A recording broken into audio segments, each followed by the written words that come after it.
moyo wako kuliko yote uyalindayo, sehemu ya 10. Neno letu la msingi linatoka kitabu cha Mithali sura ya 4 aya 23. Linda moyo wako kuliko yote uyalindayo, maana ndiko zitokako chemchemi za uzima.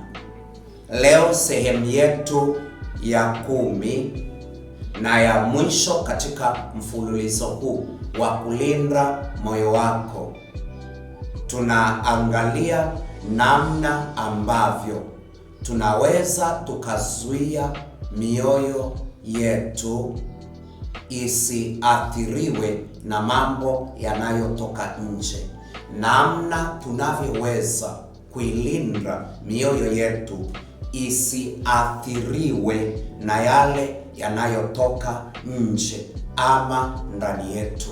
Una namna unaweza ukalinda ukatembea kwenye amani ya Mungu, hata kama ni katikati ya magumu yasikuumize.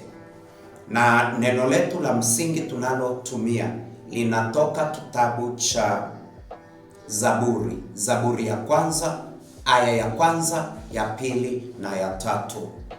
Maandiko haya yanatupa hekima, nini tunatakiwa tukifanye, namna ya kuzuia ama kujenga ukuta ili moyo wako usiathirike na yanayotoka nje ama yanayotoka ndani yako. Unafanyaje? Kuna yanayotoka ndani yetu kama tulivyosoma Marko sura ya 7 aya 20, 21 na 22. Ndani ya moyo kutoka. Lakini pia kuna yanayotoka nje kutoka kwa watu tunaoishi nao. Na tatizo kubwa la watu wengi, tumeathirika na yale tuliyoambiwa, tuliyoyasikia, habari waliotuambia ama tuliyoyatenda yakatuvunja moyo. Yanayotoka nje yenye hofu, uchumi, mahusiano na mambo mengi. Maumivu ambayo watu wametuumiza alafu tukayabeba moyoni, sio sahihi. Naomba nirudie. Maumivu ambayo wamekuumiza nayo, niliyoumizwa nayo, nikayaweka moyoni, sio sahihi. Nilipojifunza eneo hili, hasa Mungu akisema linda moyo wako, manake ni wajibu wa kwako binafsi wa kulinda.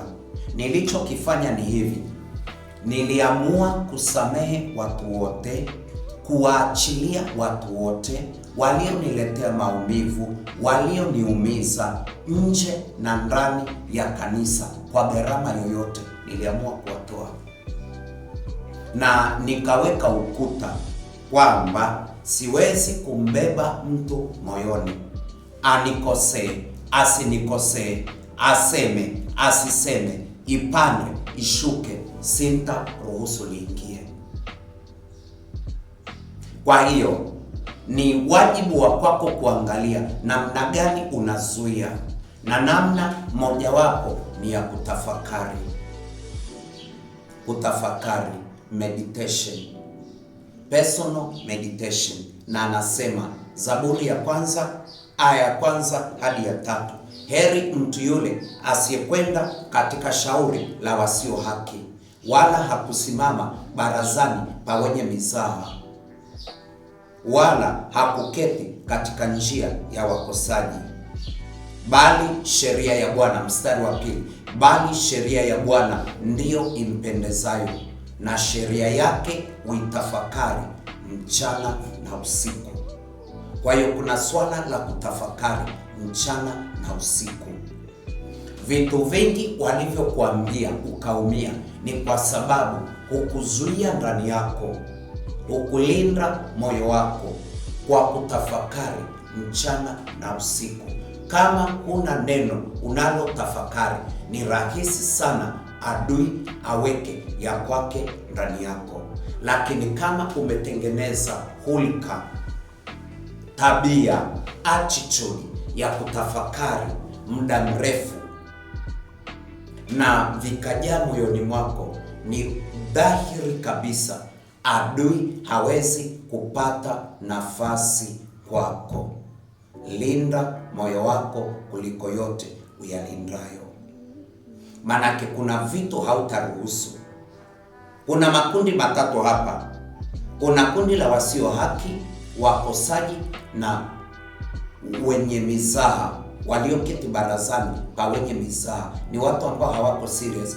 Anapokea chochote, anasema chochote, anakaa muda wote kusengenya watu, anasengenya mume wake, mke wake, watoto wake, watumishi wa Mungu, hata kama wamekosea. Sio amri ya 11 kukaa vijiweni na kusikiliza umbea na mambo yasiyokuhusu. Sio sahihi. Kama unakaa na kusikiliza, uelewe hivyo vitu, utaondoka navyo. Kwa hiyo maamuzi ya kutoka ni kwa njia ya kutafakari. Akija mtu anakuletea mambo ya watu, umwambie ishia huko na mambo yako siyahitaji.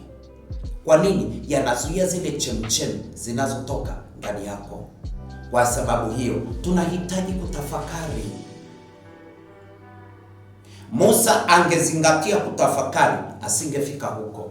Na kwa sababu hakuzingatia kutafakari, akawatukana wana wa Israeli, enyi waasi, na akapiga mwamba mara 2. Ndicho kilichomuua Musa. Tunachotafuta hapa ni nini? Usibebe watu. Najua wanakukosea, hata mimi nakosewa. Wanakusema, hata mimi nasemwa. Kapanda kashuka, ni kweli. Hata wewe unajua, hata kama haujui, ni kweli kuna watu wanasema. Usilikatae. Sio amri ya 11. Unawezekana una namna ya kufunga midomo yao, lakini unaweza kuzuia moyo wako. Kwa nini usikubali huu ushauri? Linda moyo wako kwa mema yako, kwa mema ya watoto na kwa mema ya wote. Linda moyo wako kuliko yote uyalindayo. Kwa nini? Ndiko zitokako chemchemi za uzima. Kwenye kitabu cha Wakolosai sura ya 3 kuanzia aya ya 8 anasema, lakini sasa yawekeni mbali nanyi hayo yote. Kuna vitu ni lazima uviweke mbali. Wameniumiza, wananisema. Yes, mimi sina shida, endelea kusema. Akitaka atakuandika hata mpaka kwenye gazeti. Ukusema sio shida, ila shida ni wewe kuliweka ndani. Kuna vitu vinatokea, unaviweka wapi? Linda moyo wako kuliko yote uyalindayo. Maumivu mengi unayoyapitia, ukija kuchunguza, tatizo sio aliyaleta, ila tatizo ni wewe kulinda moyo. Na ukajitetea, mimi ni binadamu, nina damu na nyama. Ni kweli una damu na nyama, hatukukwambia wewe ni jiwe, lakini shida kukulinda moyo wako kuliko yote uyalindayo. Kukulinda. Na moyo ni priority number 1. Linda moyo wako. Kabla maumivu hayajaingia, yaache kwanza. Kama ni uchungu unataka kuja, unafanyaje nao nini? Kukulinda. Kanisema vibaya, alinipiga, alininyima, nilimwambia nisaidie, hakunisaidia. Tatizo liko kwako. Sio amri ya 11 kusaidie, kwa sababu sio vya kwako. Sio vya kwako. Shida iko kwako. Linda moyo wako kuliko yote uyalindayo. Kuliko yote. Hilo neno ni la ajabu. Kwa nini Mungu amechagua tu moyo? Kwa sababu moyo unabeba hatima. Tazama, Mungu huangalia moyo. Wanadamu huangalia sura ya nje, lakini Bwana huangalia moyo. Hakikisha unaulinda moyo wako kuliko simu, kuliko akaunti ya benki. Simu inaweza ikaibiwa, lakini kama moyo wako uko kwa Mungu, kuna uwezekano wa kupata nyingine. Ni muhimu sana. Linda moyo wako kuliko yote uyalindayo. Naomba uwe na muda kutafakari. Ndio maana Yoshua 1:8 akaambiwa, kitabu hiki cha Torati kisiondoke kinywani mwako, bali ya tafakari maneno yake usiku na mchana, uangalie kutenda sawa sawa na yote yaliyoandikwa humu. Kisha ndipo utakapoifanikisha nchi yako, kisha ndipo utakapostawi sana. Epuka kukaa vijiweni, wabeba watu, wasengenya watu. Na watu wengi wameona ni kama kawaida kukaa chini kusengenya, wabeba watu. Kadiri unavyokaa chini kuwasengenya watu, ndivyo hivyo na wao wanakaa chini wanakusengenya wewe. Tunatakiwa tutoke huko.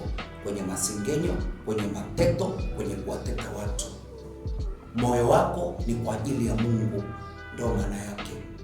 Na siwezi kufanikiwa. Inawezekana una pesa lakini huna amani, kwa sababu amani ni ya moyoni. Peace is of a man's heart, na ndio Christianity inaanzia moyoni.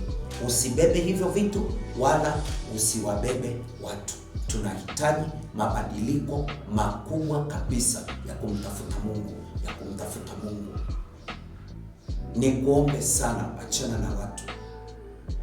Swala la muda mrefu kuwasema watu walikusaidii, mwisho inakuharibu wewe, kwa sababu hata unayemsema kaumbwa kwa sura na mfano wa Mungu. Swali, umebeba watu wangapi ndani yako na vitu vingapi? Kuna watu wanakukumbusha jambo mtu alilomfanyia miaka 2, 3. Fulani alinifanyia hivi. Tatizo sio fulani au tatizo sio kufanya, ila tatizo ni wewe na moyo wako. Inawezekana tatizo liko kwako, hukukubali kuliachia, hukukubali kuachia hilo jambo. Ni kuombe sana, ni wakati wa kumgeukia Mungu, ni wakati wa kuanza upya. Ndani yako umebeba nini?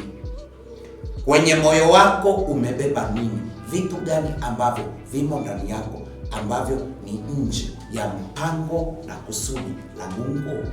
Watu wangapi unabeba maumivu yao, hofu za maisha, hofu kama za Ayubu. Jambo lile nilichalo limenipata, nalo linitialo hofu limenijia. Mimi situlii, sina raha, sina amani, lakini kuja tabu tu. Ayubu aliishi maisha ya namna hiyo. Tukumbuke kwenye Injili ya Mathayo sura ya 11 aya 28. Mathayo 11 aya 28, neno linasema, njooni kwangu nyinyi nyote msumbukao na wenye kuelemewa na mizigo, nami nitawapumzisha. Mstari wa 29, jitieni nira yangu, mjifunze kwangu, kwa kuwa mimi ni mpole na mnyenyekevu wa moyo, nanyi mtapata raha nafsini mwenu. Yesu anaita. Mojawapo ni kwenda kwake. Nenda kwa Yesu, umwambie Yesu wa Ekaristi, nimekuja na uchungu wangu, nimekuja na maumivu, nimekuja jinsi nilivyo. Ninaomba Bwana uniponye, unioshe, unitakase, unirudishe, unifanye kwa kiumbe kipya. Tunahitaji huo uponyaji wa ndani kutoka kwa Kristo, na ni yeye pekee anayeweza kutuponya. Kwa sababu hiyo, yatupilie mbali, usiang'ang'anie. Na hata ukienda kwa watu usiyapokee. Fulani aliniambia. Epuka umbea, epuka watu wanaokuja kukwambia hata kama alifanya yanamhusu. Kama amekosea, nenda kamuonye, lakini shida ni wewe umeyabeba. Kwa nini umeyaweka ndani yako? Na moyo wako ni ikulu ya Mungu. Hitimisho, tufahamu kabisa kuwa moyo wako ni hekalu la Mungu. Kama Mungu amekosekana ndani yako, ni laana. Ndiyo anayosema kwenye kitabu cha Yeremia 17 aya 5, alaniwae mtu yule amtegemea mwanadamu, amfanyaye mwanadamu kuwa kinga yake, na moyoni mwake amemwacha Bwana. Je, umemwacha Mungu? Umemtupa Mungu? Ni wakati wa kumrudia. Tafakari, chukua hatua. Moyo wako ni hekalu la Mungu. Moyo wako ni state house ambayo Mungu peke yake anaishi. Tumsifu Yesu Kristo.